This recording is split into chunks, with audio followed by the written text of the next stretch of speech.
Beauty পার্লারের আড়ালে অনৈতিক কাজ করে ব্যবসায়ীদের ফাঁদে ফেলে লাখ লাখ টাকা হাতিয়ে নিয়েছে মেকমি বিউটি পার্লারের মালিক নেহা রায় ও এক আইনজীবী স্বপন কুমার সাহা। এটা ছেলেরা যাওয়া আসা করে না, আসলে আমি ইয়ের কাজ করি, ইউটিউবে কাজ করি। তো এখানে আমার ফ্রেন্ড আছে, উনি ক্যামেরাম্যান, তো জাস্ট উনি আসে। আর আমার কাকু আছে, উনি উকিল কাকু। আর আমার কাকু আছে আমার এখানে, আমার ভাগিনা আছে আমার এখানে। আমার ভাই কি আসতে পারবে না? তো তাই বলে কি এগুলো কি ছেলে মানুষ হয়ে গেল?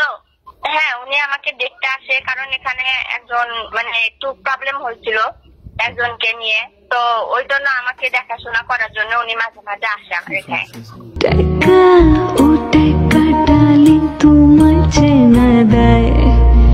এই ঘটনা জানার পর আমাদের অনুসন্ধান টিম ঘটনার গভীরে ঢোকার চেষ্টা করে। জানা যায় বগুড়া শহরের জলসুরিতলা এলাকায় মেকমি বিউটি পার্লারের মালিক মালতী রায় ওরফে নেহা রায় বগুড়া শহরের এক ব্যবসায়ী সুজন কুমার রায়ের সাথে ব্যবসায়িকভাবে পরিচিত হয়।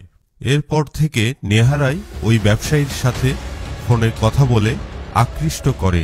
এক পর্যায়ে ওই ব্যবসায়ীকে তার পার্লারে ডাকে।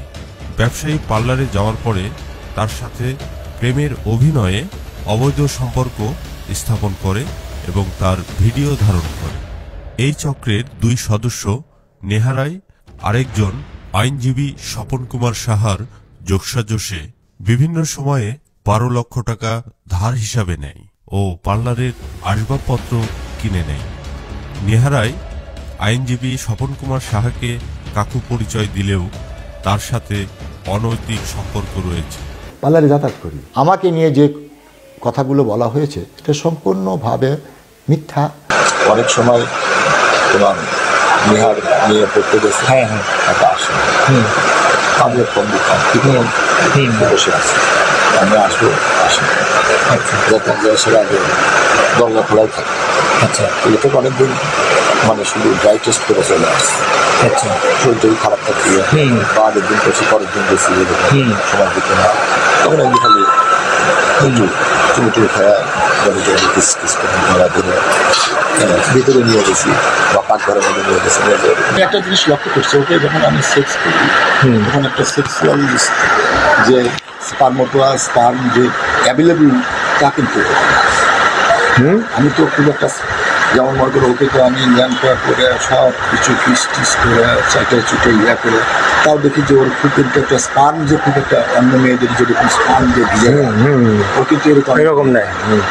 এটা ঠিক হ্যাঁ, ওখানে মুখ দিলে পরে তো একেবারে তখন বডিতে গালে বগলি টগলি সব কিছু। হ্যাঁ, আর আমি একটা জিনিস দেখলাম, এই সপ্তাহে ক্লিপ মেনটেন করে চলে। তো কমার্শিয়াল মেয়ে যেহেতু গমরা দিয়ে খায়, যার জন্য আমার সঙ্গে হয়তো একটা সেক্সের আদান প্রদান করছে, দেখছে যে একটা পয়সা করে কামাই করে আইনি যথেষ্ট ইয়া করছে, সবাই গেছি এবং যথেষ্ট ইয়া করার পর 3 বার এই করতে দিত। গত শনিবারে আমি শনিবারকে আমি সেক্স করছি, গত শনিবার 9টা থেকে 12টা 12:30 আর দাম একটা নিয়ে বলতেছেন না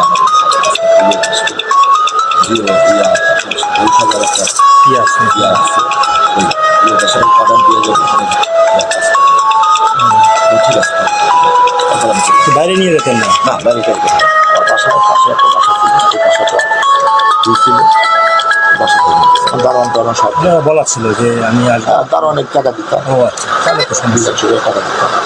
তো ওই দারোয়ান ওখানে আমার একটা পশুকে রাখে দিয়েছিলাম। এছাড়াও একাধিক ব্যক্তির সাথে অনৈতিক সম্পর্কের কথা জানা যায়। ব্যবসায়ী সুজন কুমার রায় তার ধারের টাকা চাইতে গেলে তাকে মামলার হুমকি দেয়। এক পর্যায়ে তাকে মামলা দিয়ে জেল হাজতে প্রেরণ করে। যখন আমি ওকে বললাম তুমি এটা খারাপ মেয়ে, তোমার বিভিন্ন জনের সঙ্গে তোমার সম্পর্ক, তুমি উকিল কাকার সঙ্গে তোমার সম্পর্ক, তোমার নিজের লোক আমাকে বলতেছে, হ্যাঁ তারা তুমি বিভিন্ন জায়গায় উকিল কাকার সঙ্গে যাও, পার্লারে উনি আসে প্রতিনিয়ত, বা আদার্স আরও বিভিন্ন ছেলেপেলের সঙ্গে তোমার সম্পর্ক, এগুলো এই যে দেখো তারা আমাকে ছবি দিচ্ছে। হ্যাঁ, পরে এগুলো এরা যখন আমি টাকা পয়সা এগুলো সম্মানের বিষয় নিয়ে যখন করছি যে তুমি একটা খারাপ মেয়ে, বিভিন্ন জনের সঙ্গে তোমার সম্পর্ক, তুমি আমাকে আজকে টাকা পয়সা দিয়ে আজকে ডিসকাস করবা, চাপ প্রয়োগ করছি যে টাকা পয়সার বিষয়, তখনই ও আমাকে ধর্ষণ মামলায় দিয়ে জড়াই দিল, দিয়ে আমার লাইফটা আমাকে নিঃস্ব করে দিছে। হ্যাঁ, আমার কাছে 12 লক্ষ টাকা নিছে, আবার আদার্স আরও জিনিসপত্র 5,000 10,000। এরপরেই শুরু হয় দ্বিতীয় অধ্যায়। এই চক্রের সদস্য আইনজীবী স্বপন কুমার সাহা ব্যবসায়ী সুজন কুমার রায়ের জামিনের প্রস্তাব পাঠায় তার পরিবারের কাছে। এক পর্যায়ে আপোষের কথা বলে ব্যবসায়ী সুজন কুমার রায়ের স্ত্রীর কাছ থেকে 5 লক্ষ টাকা নেয় আইনজীবী স্বপন কুমার সাহা। তারপরে ওই যে ওই উকিল কাকা বলল, তারপরে মানে ওই মেয়েটা বলল, তারপরে যে আবার 5 লক্ষ টাকা নিয়েছে আবার মীমাংসার সময়। এরপরে আপোষের মাধ্যমে ব্যবসায়ী সুজন কুমার রায়ের জামিন হয়। এসব চক্রে পড়ে বহু ব্যবসায়ী আজ নিঃস্ব হয়েছে। লাইভ বিডি 24 অনুসন্ধান রিপোর্ট।